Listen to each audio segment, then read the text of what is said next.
가려움증이 나타날 때 가장 먼저 떠오르는 생각은 피부가 건조해서 생긴 것일 것입니다. 하지만 조선시대 왕실의 이야기를 통해 보면 가려움증은 단순히 피부의 건조함으로만 설명되지 않는다는 것을 알 수 있습니다. 영조부터 인조까지의 왕들이 겪은 다양한 피부 질환과 그 원인들은 우리에게 면역력의 중요성을 상기시켜줍니다. 가려운 것이 아픈 것보다 더 견디기 힘들다는 말이 있는 것처럼 가려움은 극도로 불편하고 고통스러운 증상일 수 있습니다.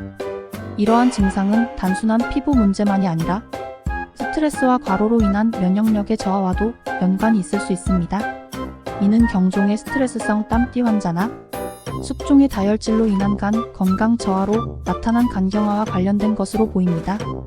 가려움증은 히스타민이 분비되면서 발생하는데 이것이 너무 많이 분비되면 알레르기성 질환을 유발할 수 있습니다. 따라서 가려움증의 원인은 다양하며 피부 질환도 그 중에 하나입니다. 하지만 조선 왕실의 경우 보다 복잡한 면역력의 문제와 관련이 있었음을 알 수 있습니다. 피부 질환은 면역력이 떨어졌을 때 특히 주의해야 할 문제 중 하나입니다. 이제 면역이 약해지면 발생할 수 있는 피부 질환들을 자세히 살펴보겠습니다. 첫째, 대상포진. 면역력이 낮아지면 수두 대상포진 바이러스가 신경절에 잠복해 있는 것이 문제가 됩니다. 이 바이러스가 활성화되면서 피부에 통증을 동반한 물집이 생기며 주로 몸의 한쪽에 발생합니다. 발병하기 전에는 피부에 물집이 생기기 전에도 통증이나 감각 이상이 있을 수 있습니다. 둘째, 지루성 피부염. 면역력이 약해지면 스트레스나 호르몬 분비 이상으로 인해 지루성 피부염이 발생할 수 있습니다. 특히 프로게스테론 호르몬의 증가는 여드름이나 피부의 가려움증과 발진을 유발할 수 있습니다. 이 질환을 관리하기 위해서는 스트레스를 줄이고 당분 섭취를 조절하는 것이 중요합니다. 셋째, 아토피 피부염. 환경 민감성과 비만으로 인한 대사 장애로 인해 환자 수가 급증하고 있는 질환입니다. 아토피는 단순히 피부에 나타나는 것뿐만 아니라 천식, 비염 등으로 연결될 수 있으므로 지속적인 면역력 관리가 필요합니다. 넷째, 단순포진 헤르페스.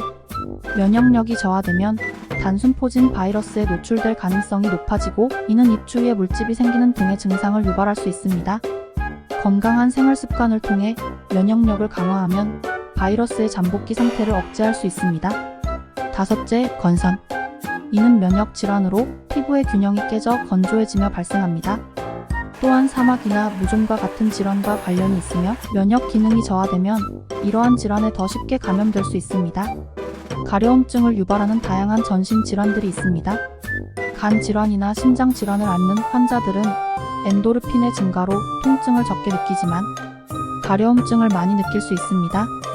또한 과다한 담즙산 분비로 인해 가려움증이 더욱 심해질 수 있습니다.